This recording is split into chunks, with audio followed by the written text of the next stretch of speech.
We can't be driven by money. We can't be driven by, the thoughts of other people and these feelings of achievement, because we know what happens when we go after achievement instead of fulfillment. So I need to be driven by purpose. I need to be driven by that feeling of what makes me come alive.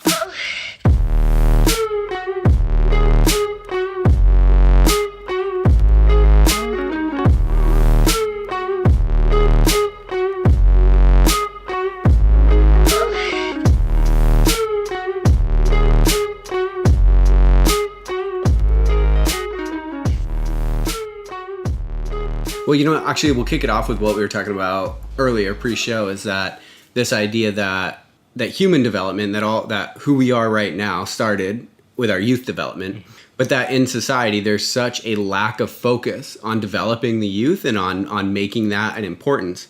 And so I guess what we could kick it off with is, if I'm thinking about you, how have you found that process to be, and how have you found the reception by other people? The reception's been fantastic. Yeah. It really, really has. It's been beyond my wildest dreams of the support, the love that we get from the parents and the kids. It's been astronomical. It's been easier than I would have thought, but also harder at the same time. There's that duality to it of the early adopters, in a sense, the people that really believe in those parents that have that high level of thinking and are open to, my child needs development from a whole systems approach. Yeah. They've been there, but the ones that we're trying to begin a conversation with, that's harder to start, because they have these preconceived ideas and these preconceived beliefs that, we need to work through. And it's a conversation that I love having with some of my good mates who are coaches, and they're working with adults. They're like, we have to work through 20 or 25 years of these beliefs that they've had, right, and kind of break through that, where I look at it and I go, well, we get to create with these kids. We can help them form a future for themselves. Like, they're holding the pen. Mm-hmm. And we can increase their understanding and their awareness about themselves and help them discover and fight for their potentials instead of discover and fight for their limitations. Then they're going to go on to write the greatest story ever told with their life. Yeah, that's inspiring. So if we think about, maybe what is the problem, that we're trying to solve inherently? So if I think about it, I think about the problem when we talk about youth development is that there's never a whole systems approach. When there's school, which is, let's develop, scholastically, mm-hmm. let's develop your ability to think intelligently.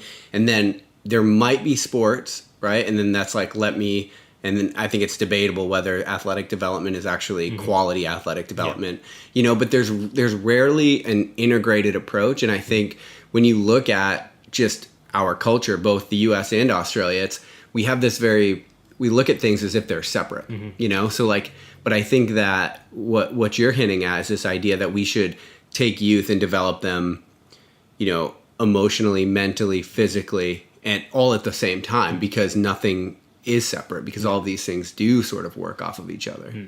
Yeah, and that's what we found. Growing up in the past, I was overweight, borderline obese as a child growing up. Oh, really? So yeah, there were the trials and tribulations that came with that. Yeah. And all of the beliefs that were formed from there. But I was blessed to represent my city of Newcastle in cricket, and I represented Newcastle and New South Wales in baseball. And that saw me have the opportunity back in 2005 to go over to America for a training camp, back when Miami Marlins were the Florida Marlins. Myself and a group of 20 boys went over for training camp at Fort Lauderdale. And I'd always had the dream of being a professional athlete, but my work ethic was never there, and my mental approach was never there. If you were the coach and you were to say, hey guys, we're going to run to that light pole, I'd run to 20 meters before it and then ease off and slow down. So I'd do just what was required and nothing more. And when we get over there was an opportunity. But I was too young and too naive to understand the principles of what needed to be applied to take advantage of that opportunity. And we had two brothers. They got picked up by the Red Sox and going into their minor league system. And I came back to Australia and I was depressed. I was distraught. I was down in the dumps. And I'm looking at it going, what's the difference between myself and everybody else that makes it? You know, and I couldn't get past that physical aspect. Right. And I thought, Nick, if you're going to go and do this, you need to change the way that you look and then the way that you perform. So I threw myself into the internet. I threw myself into magazines like Men's Fitness, Men's Health to learn what I could about nutrition and about training. And over the course of a single summer, so about 4 months or so, I lost close to 40 kilos. Everybody looks at that and they say, it's absolutely fantastic. Worst thing that I could have done. Yeah. For the next, say, 18 months, anorexia, orthorexia, depression, and suicidal thoughts. And here I am, you know, at the pretty much the end of my adolescent years, in the darkest of hells that I could probably ever find myself. Yet I have a phenomenal support network in my family who helped me see what it was that I was doing and these beliefs that I had. And I vividly remember waking up one day, brushing my teeth and staring at myself in the mirror, and it was a skeleton staring back at me. And that's when I had that awareness of, oh shit, something has to change. So I enrolled at the University of Newcastle to study nutrition and dietetics. So I have an accredited dietitian, and threw myself at the feet of like Zach Evernesh, the Exos guys, Jay Ferrugia, Jim Wendler, Dave Tate, to learn about strength, performance, speed, agility training instead of focusing on aesthetics. And it was then that I made a vow that no kid's ever going to have to go through what I had to go through. Yeah. There's no support, or minimal support, I should say, for the youth coming through. As you said, it's a singular focus. We're either focused on academics, we're focused on sport, we're focused on an external hobby. And as you'll know, a universal truth to life is that everything's a system. Right. And when we look at developing these youth, we have to take that whole systems approach. It's about human development. So it's about how can we create supportive environments that they want to be a part of when they're away from school, when they're away from sport, when they're not at home. And when they're there now, how can we start to have a conversation with them about the behavioural changes that they're going to need to go on to achieve whatever goal it is that they want to achieve in life. So if it's academic, then hey, let's have that conversation. If it's to do with sport, let's have that conversation. But let's bring it back to that. Your academics and your sport's not always going to be there for you. Right. So who are you? Who do you want to become? And what do you want to achieve with life? And then when we break that down, it's the physical development, it's the mental development, it's the emotional development. And then we can break that off into so many different areas as well. But what it needs to be is it needs to be individualized, 100% individualized, because every youth is unique. Sure. What they need compared to somebody else is going to be different. And taking it from, say, the physical aspect. Let's utilize baseball, because a lot of the listeners will understand baseball. We might have two starting pitchers, but those two starting pitchers are going to need completely different things to develop themselves into the pitcher that they aspire to foster become. their unique talents. Yeah. So therefore, when we come to training, we can't take a one-size-fits-all or blanket approach, because it's doing a disservice to the youth. So the way that we'll break it up is one of the starting pitchers, they might need more endurance. They're not lasting through games. They get to about 50 pitches, and that's when it starts to go. So how can we help them with that physical development to fix that component and develop that component of their game? But then another pitcher might need more drive off their back leg, because we're interested in increasing velocity. So how can we utilize these tools from a physical development perspective to help him develop that aspect of his game?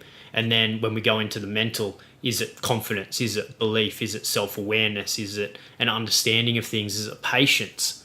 Like, what's the individual need that this child has? Right. And how can we help support and guide them with that? Right. So I think it's interesting, and this is probably something for people that are listening to this to think about in their own life. Like, if you look back at your journey and the ups and downs, a lot of the downs were attributed to you solely focusing on one issue.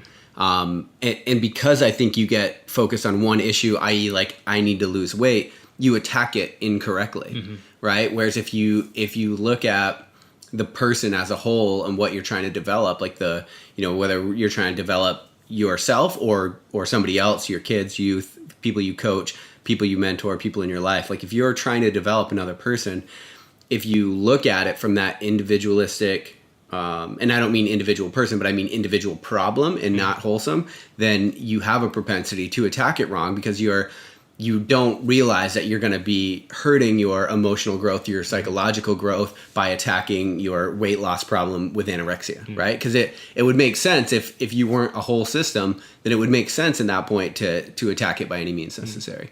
And I think that's how we sort of find ourselves on the wrong path, is because we're not taking that step back and seeing, like, what do I need, to develop myself as a whole.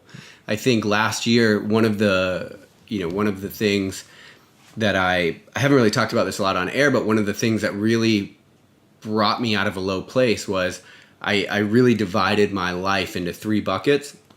And I looked at physical, so physiology, I looked at psychology, and then, your ability to sort of get coherence in the world. And then I looked at spiritually, but you could call that emotional or whatever you want.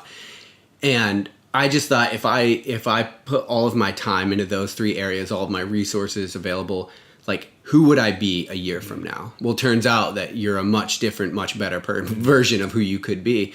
But if I would have only picked one of those, if I would have been like, nope, I'm only going to get as in good shape as I possibly can, and then you leave the gym and your head's a mess, well, now you've set yourself up for failure. And so just taking that perspective on the kids that you coach, but for people that are listening to this, I think the reason I'm pointing it out is because you have an opportunity to look at yourself as a whole.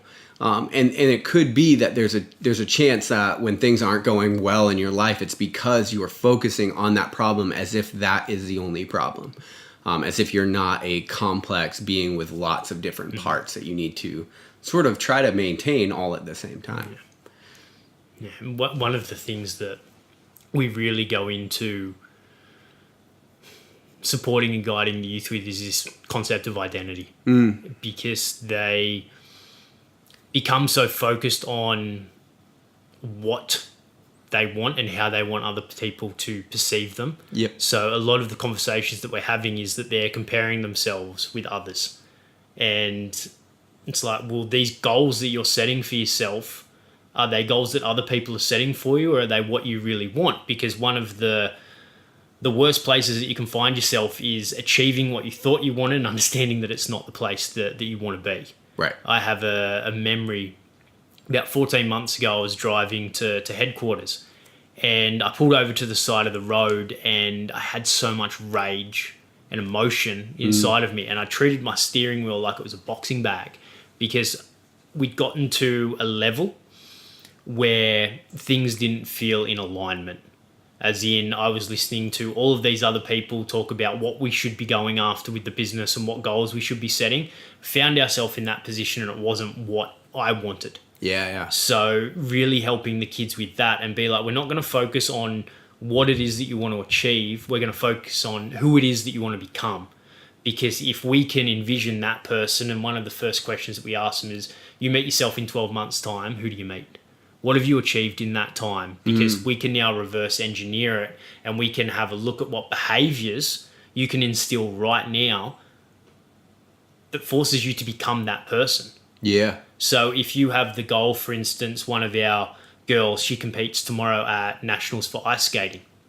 12 months ago, it's where she wanted to get to, and she wants to win it. Okay. Picture yourself already as winning that gold medal. Right. Tell me what that person's like. What are some of the behaviors that they do? Well, they're training hard 5 days a week. They understand that there's no such thing as perfection, and they let themselves off the hook when they make a mistake. They're dedicated.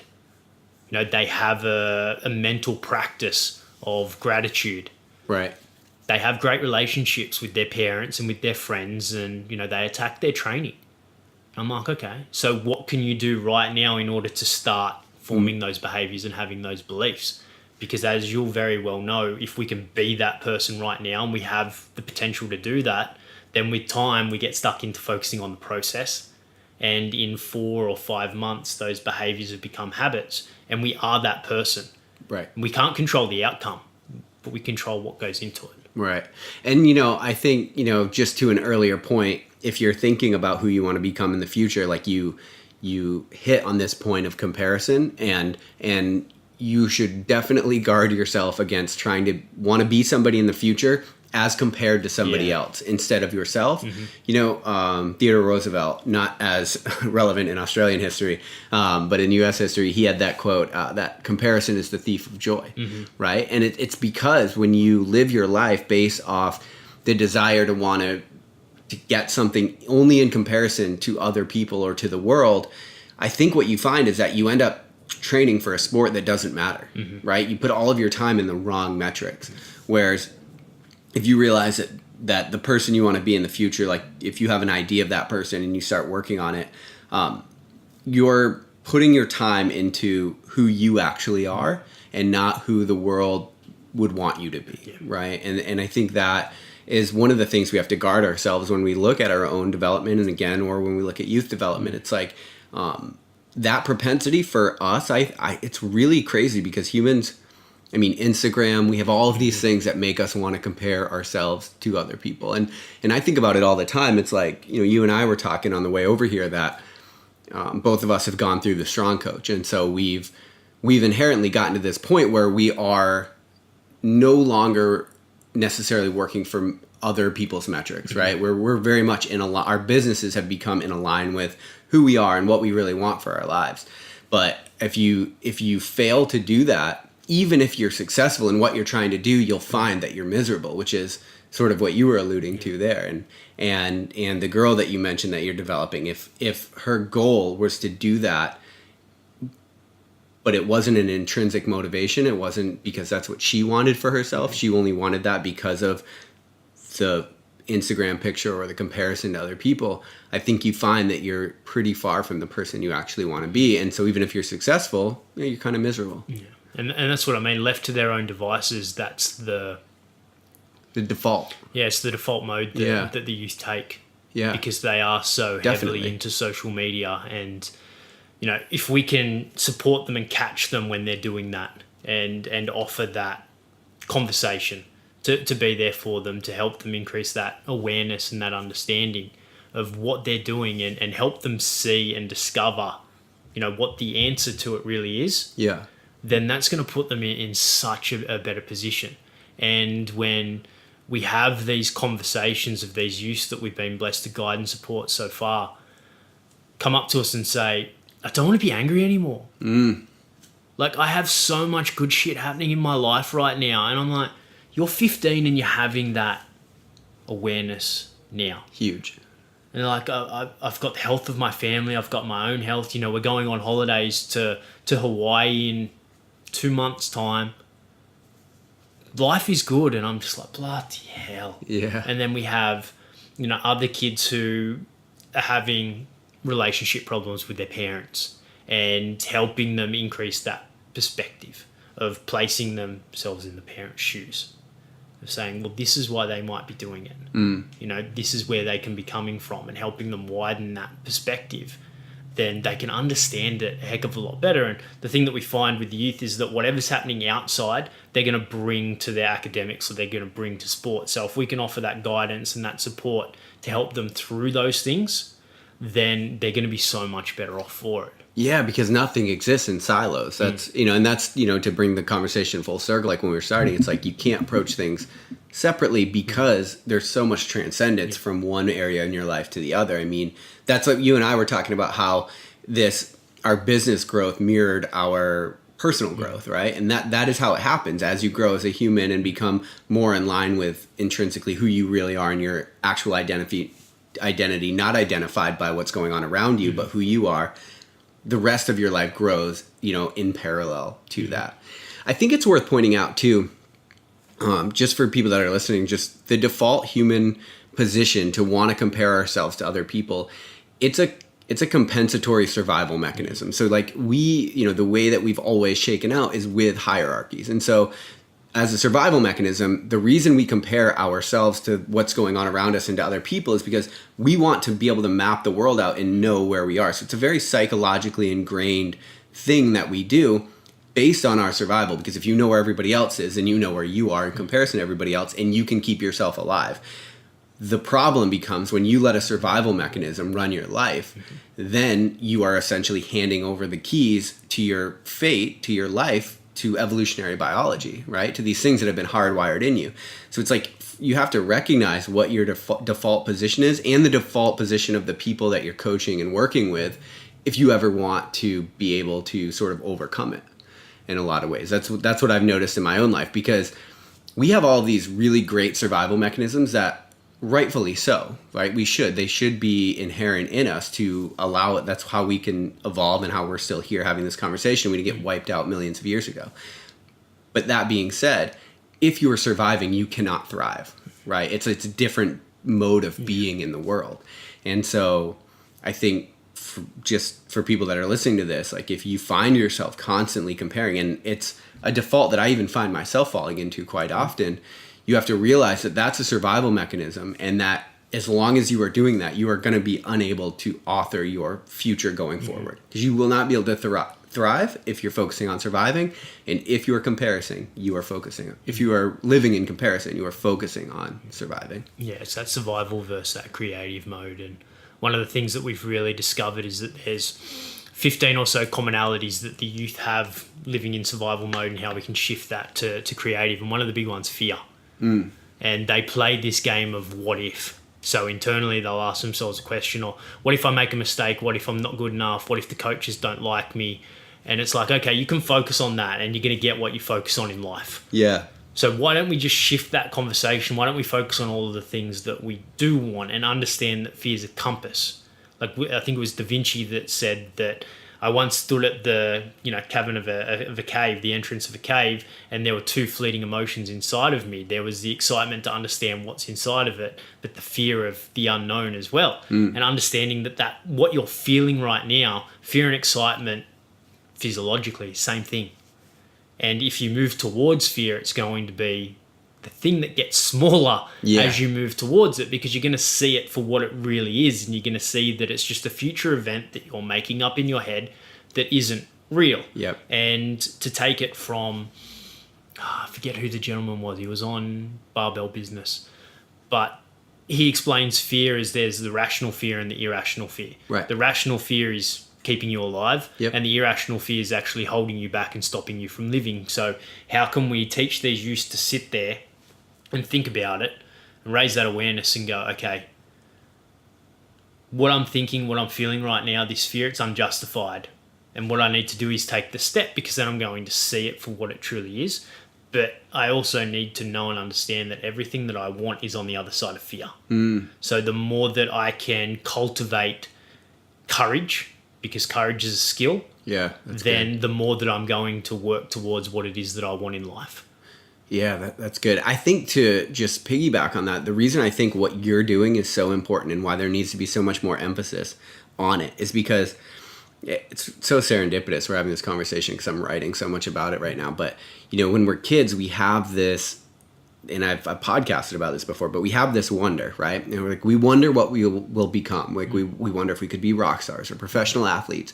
And we're free to put our wonder in some really great places, because the world has not yet beat us down, hasn't beat the hope out of us. It hasn't, we haven't gotten all these insecurities of trying to fit in and trying to, come of age. So the reason I think what you're doing is so important is because you're coming into these kids' lives at a time where that wonder is starting to get tilted to the wrong direction. Right now, I wonder what I could become becomes I wonder if I'll ever fit in. And then that's when you start living off of these irrational fears and survival mechanisms.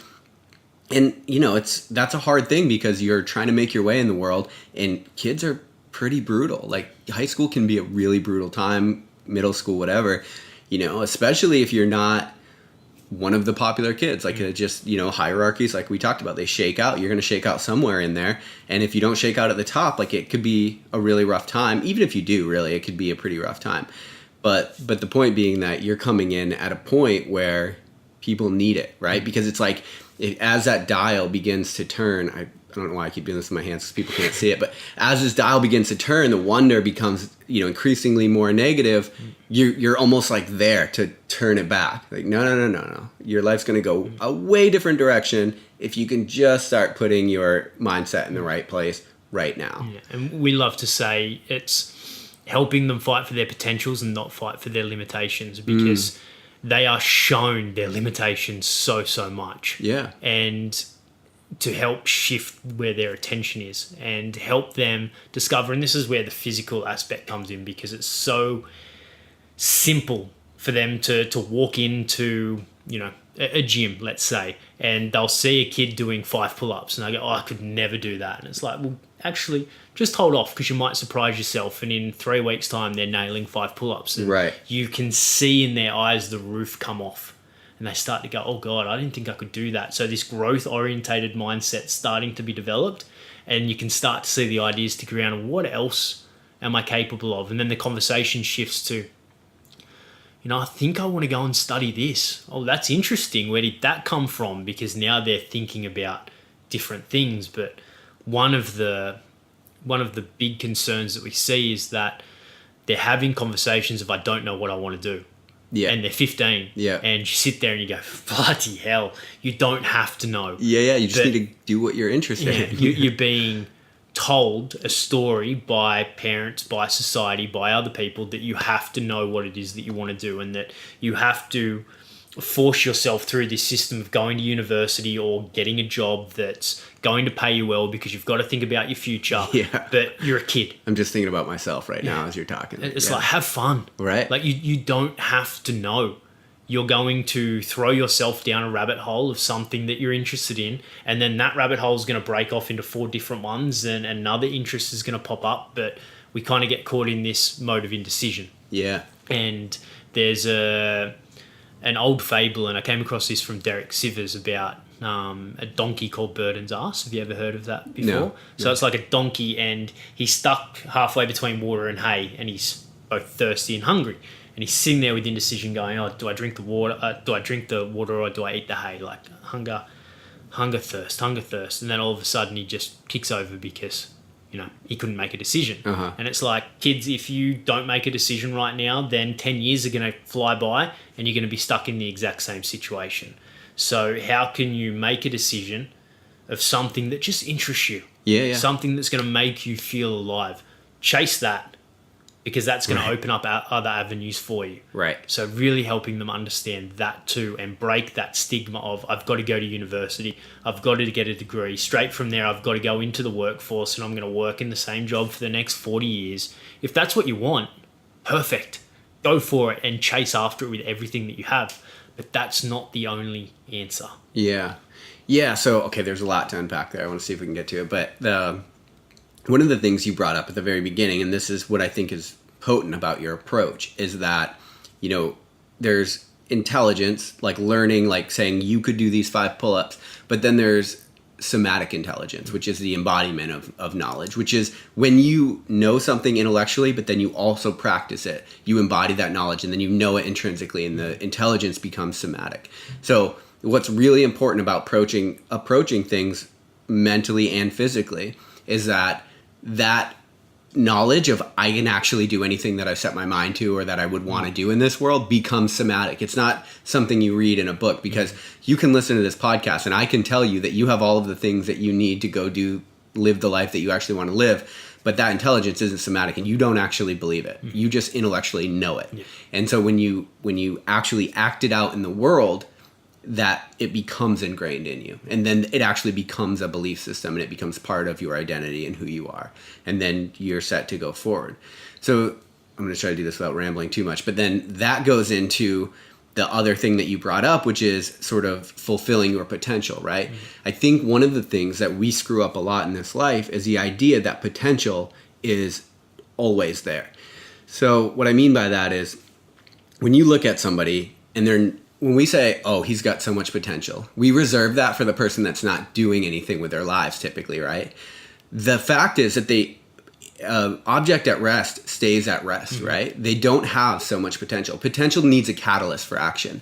And so when you pursue something that you're interested in, and then, like you said, that opens up 4 more doors, your potential then becomes those 4 new doors. And then once you go down the one that you're interested in, what you find when you're going after the things you want in life, especially if they're grandiose and hard, is that you have to level up and become somebody new in the process of getting those things. We talked about that pre-show, this idea that, like, in order to get this lifestyle that we would want to build the business and have the impact on the world we want, you have to do things like the strong coach, like these coaching programs that allow you to grow into that person. That's where your potential is found. When you're not doing anything with your life, you don't inherently have this untapped, like it's not, it could be potential. It could also just be this thing that's never going to manifest. Potential needs a catalyst for action. And so when you're developing yourself and developing somebody else, it's important that there is a catalyst, because as you sort of go down every door, you open up the opportunity to create more. And what I really like about that perspective is, in that perspective, potential is actually limitless.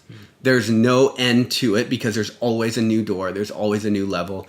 The process of growth is actually never ending. You know, one of the things that I've realized in my own growth is the idea that we go down and out as much as the cosmos go up and out.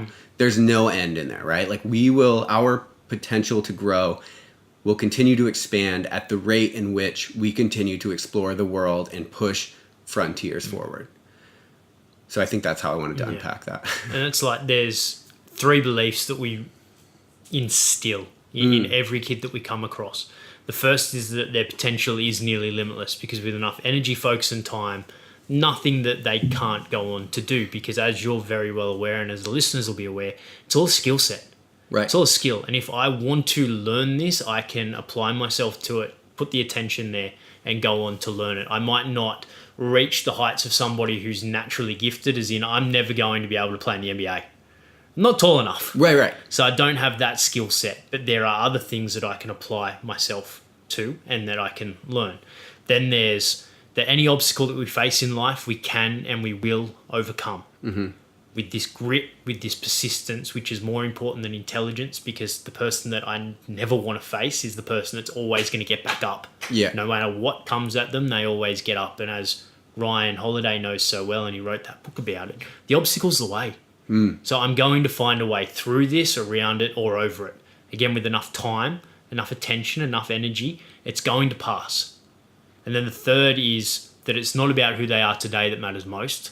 What matters is who they want to become and how hard they're willing to work to become that person. Because as we said, everything's a skill set. Right. Everything can be learned. And that stems from belief.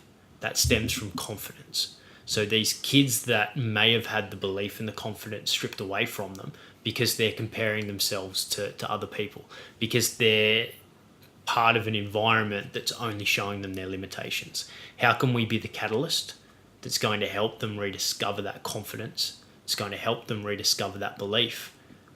It's then going to help them take that first step forward towards whatever it is that they want.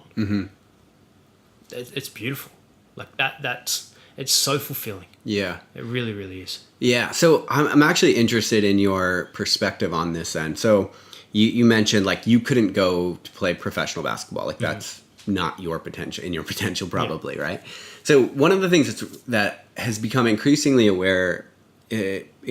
my awareness as I've grown into who I really feel like I'm supposed to be in the world, one of the things I've realized is there's somebody here you're supposed to be. And this is just my theory, and you can totally debunk it if you want, but there's somebody that you're supposed to be. And as you learn more about who you really are and who your identity is, you can grow into that person.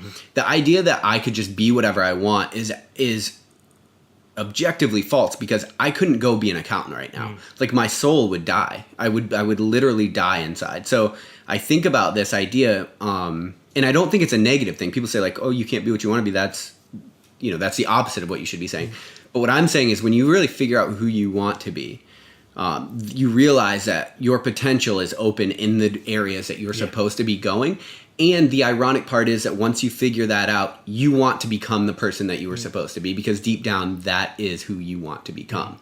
And so I'm interested in your approach on whether you think that theory holds water or not. Yeah, it's chasing the feeling.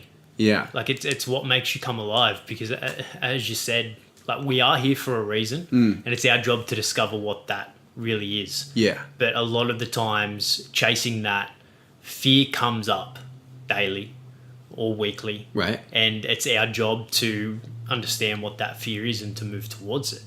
Like, I agree, I could go and be an accountant, but it would kill me. Right. Because it's not what I'm here to do. But as you said, the potential exists. If we wanted that, we could go and do it. And I have no...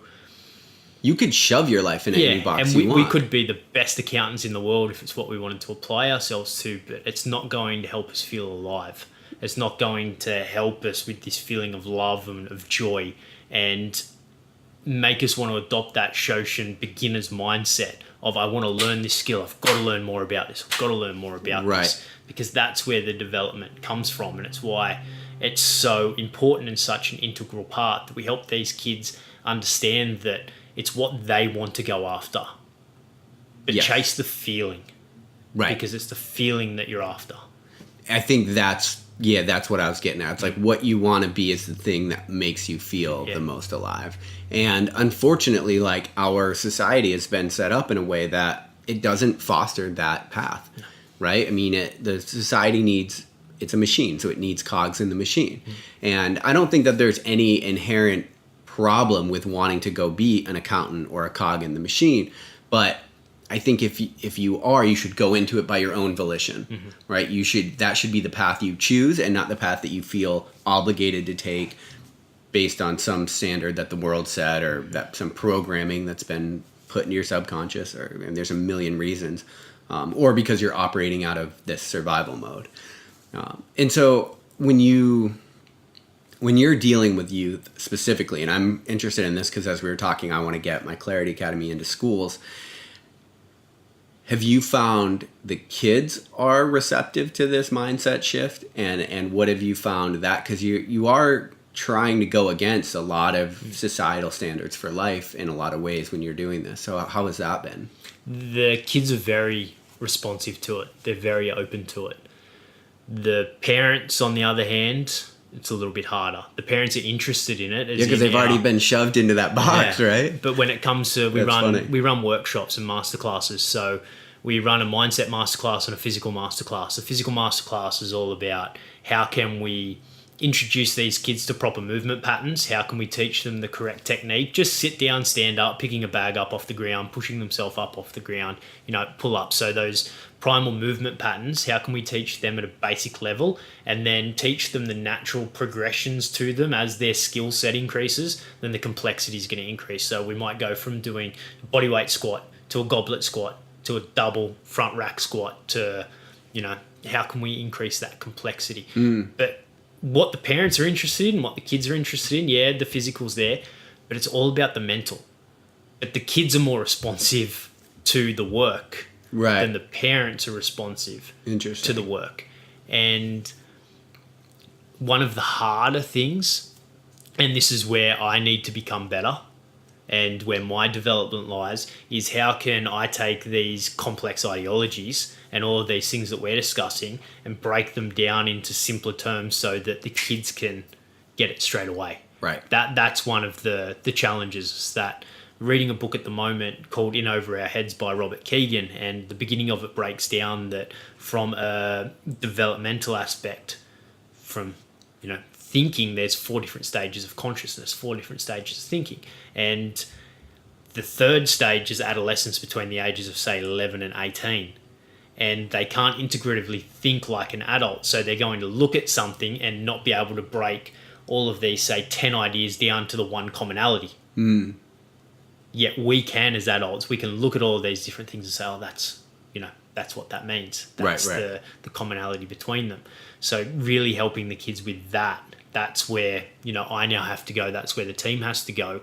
Because, yes, they're understanding, but we can be doing a much better job at it. And we can make it a lot easier for them. Right. Yeah, and I think part of the thing you're up against is, anybody that's tried to change somebody else knows it's impossible if they don't want to change. And so, in a lot of ways, especially when we're talking youth, but even in ourselves, the catalyst to grow your potential has to start with you actually wanting to move in that direction, which is why I think you're onto something by saying to go after the things you're interested in, because it will pull you, right? It's what Steve Jobs said, when the vision pulls you, you don't need to be pushed into it, right? Like when you don't need motivation, essentially, is what he was saying. I just butchered that, but basically what he was saying is you don't need motivation or discipline because the vision will pull you. That's great for Steve Jobs, who knows what he wants to do in the world, but most of us don't. And so you have to start with at the very basic level of like, what are you interested in? Because I think, and you probably have a better understanding of this than I do, but I think that's where that comes in play, right? Like that's where you get that intrinsic motivation when you're doing stuff you're interested in. So you got to frame it in a way that allows him to see that. It's like, yeah, and it's getting them to start with purpose. Like it's driven by purpose, as you said. We can't be driven by money. We can't be driven by, the thoughts of other people and these feelings of achievement, because we know what happens when we go after achievement instead of fulfillment. So I need to be driven by purpose. I need to be driven by that feeling of what makes me come alive. Yes. So that's my main argument, actually, for saying that you can't be anything that you want in the world, because I understand from a technical standpoint you can. But when you are living in alignment with your purpose, you feel it, and then your life takes on meaning. Now, if we could assign purpose to ourselves, if we weren't here to find our own, then all of our material attempts at success would actually work and fulfill us. Because if I could assign meaning to my life, I'm going to make it money every time. And then all of the money in the world is going to make me fulfilled. And there's not a single human on this earth that can do that with any semblance of peace, right? We try and we shove ourselves into these boxes. But there's a thing that you were meant here to do, and it goes well beyond the material world. And so that's like my biggest argument, I think, for saying that there's something you need to be doing, because if you could assign meaning to yourself, you would do it. It would be materialistic, and the world would not be crying out right now for purpose. But none of us have meaning, like so little of us feel like we're living in alignment with who we really are. And because we're not living in alignment with who we really are, we're not expressing ourselves to the maximum of what we could be doing. And so I really, really believe in what you're doing and coming at it at such an early age.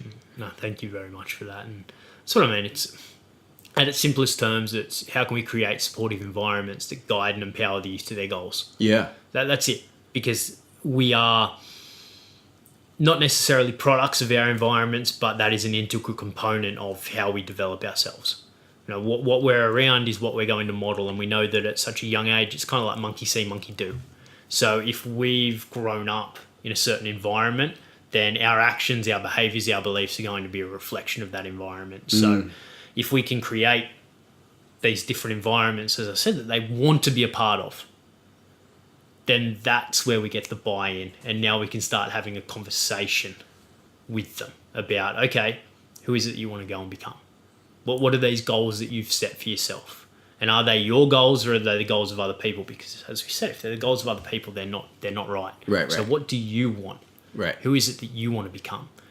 And kids aren't having that conversation. Yeah. Because there is that societal belief of, well, it's not necessarily what I want. Right. Because I don't know what I want, but I'm told that this is what I should want, so that's what I'm going to go after. Yeah. And the more that we can begin to have that higher conversation with them, and then introduce them to these behaviors that are going to align with helping them get there, then it's my personal belief that there is how we're going to start to put a dent in childhood depression. It's how we're going to start to put a dent in childhood obesity rates. It's how we're going to start to put a dent in the childhood suicide rates that we see, because we're going to be able to have these conversations and get them thinking about the things that they want to create for their future, not what they think they have to have.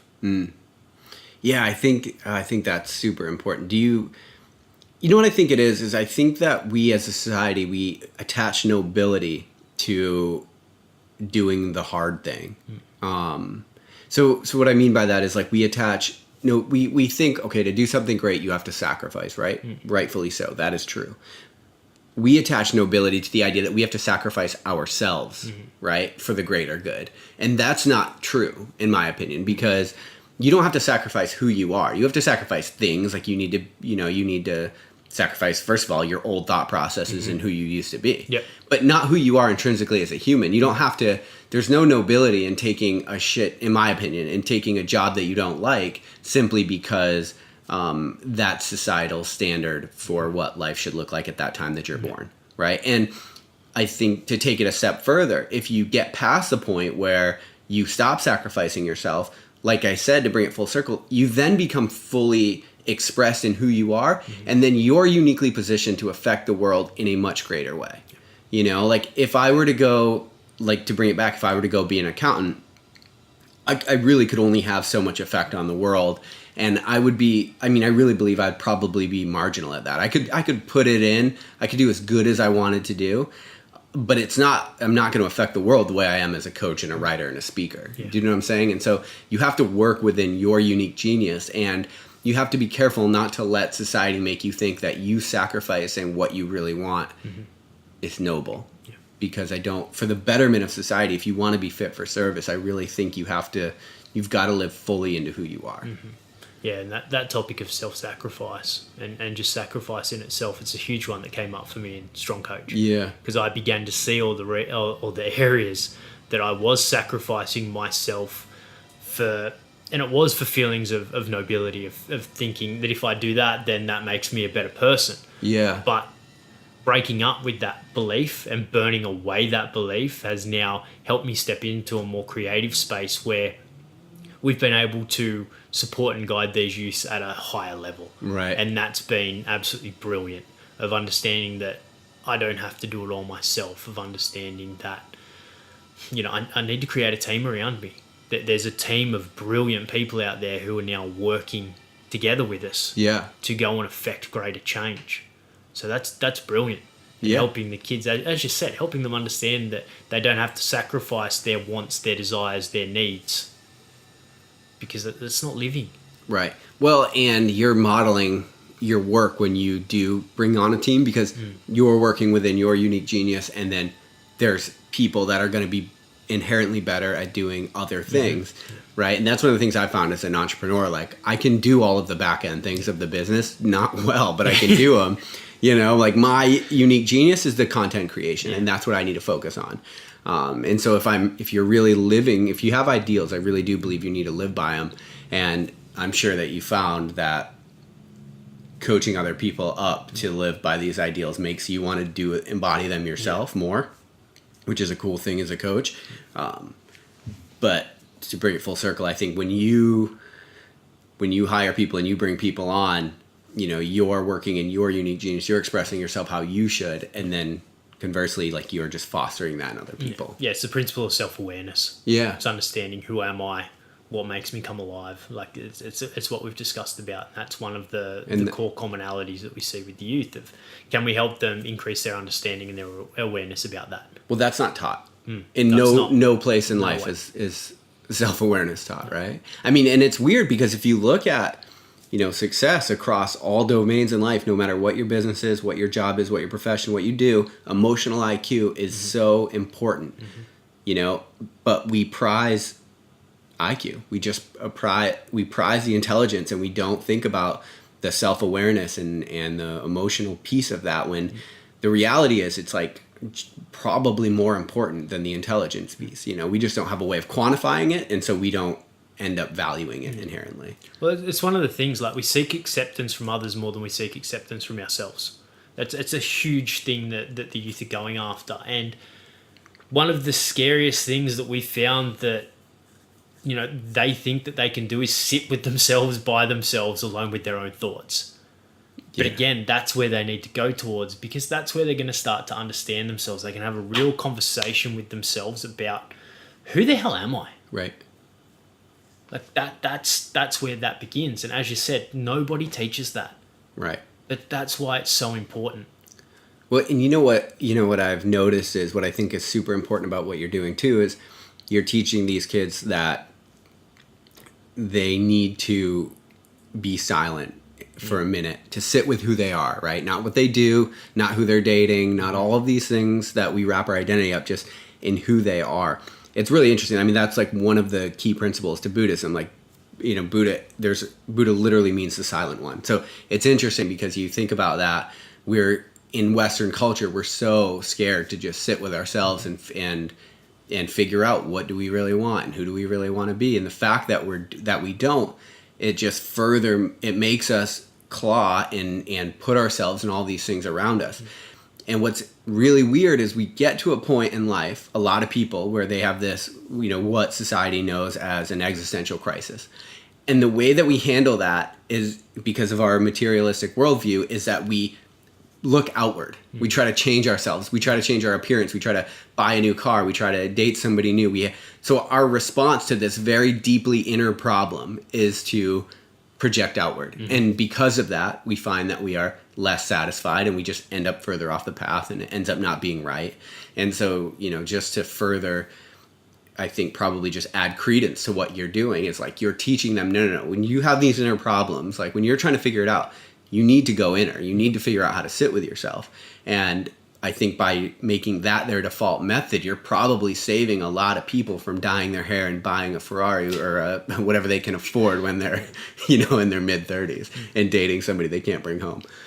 So I think that's a super important thing. I think when I just think about what you're doing, I really love the fact that we've got all of these problems and they end up self-perpetuating as we grow. So they only get bigger. We only get further away from ourselves as we go further into the world. And what I really like is when you talk about mindset, and you talk about where they're putting their wonder, and you talk about how they're dealing with problems, it's like you're really bringing the dial back at an early age, and you're making the default method one that will be productive going forward.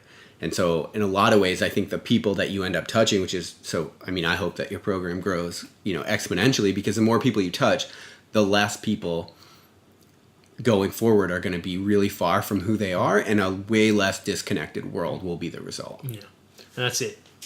Simplest way to put it is, how can we help these kids ascend this ladder at a faster rate, so that we can pass on these lessons to them. They can learn them and understand what we now know at 28. Right. If they can learn that by the time they're 18, or be aware of it, then that's going to put them in a much better position to live the life that they want to live going forward. Yeah, agree.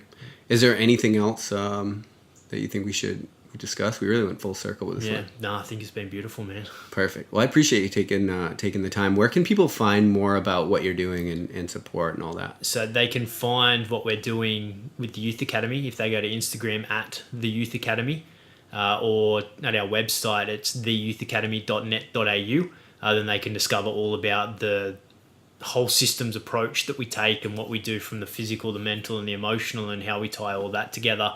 They can follow the world-class kids that we're blessed to work with, and have a look at how much fun they have. And from a personal standpoint, Instagram at __ Nick Maier, Maier, would be the best place. I do a lot of my own personal writing off there, and it all revolves around this philosophy and looking at it from a bit more of a microscopic standpoint of, okay, with fear, what's a component of there that we can work towards? And it's all specifically designed for the youth, with a lesson for them to take away from it. Cool. That's really cool, because we were very painting broad strokes in this show, and we really talked about the macro. So that's cool. I'll be interested to dig in some of your content and figure out sort of how you approach some of these situations from a much more micro standpoint. Well, I appreciate you taking the time and coming on, man. I really enjoyed this. No, thank you very, very much. It's been a pleasure. I'm very grateful for the opportunity. Perfect. Thanks, guys. Thanks for listening to Lionheart Radio. I hope that the information from today's show will make you fitter, happier, and healthier. For the show notes of this episode and every episode, head to www.lionheartrad.io. Yep, just like Lionheart Radio. And please, if you have the time, head over to iTunes and give us a 5-star rating. It really helps us to know that we're on the right track in delivering you reliable information and value. As always, feedback is welcome. If you have any comments on the show or would like to suggest a guest, send me an email at rick@luavive.com. That's LUAVIVE.com. Thanks for your support, and we will see you next time. Bitch, I feel good. Don't I look stupendous? My shine is so endless, and shit you can do to end this. Even when I'm dead, niggas still gon' bump that chip shit. Coke, white, Escalade on cinches for you dipshits, so you won't forget this. Midwest nigga be the coldest. Cleveland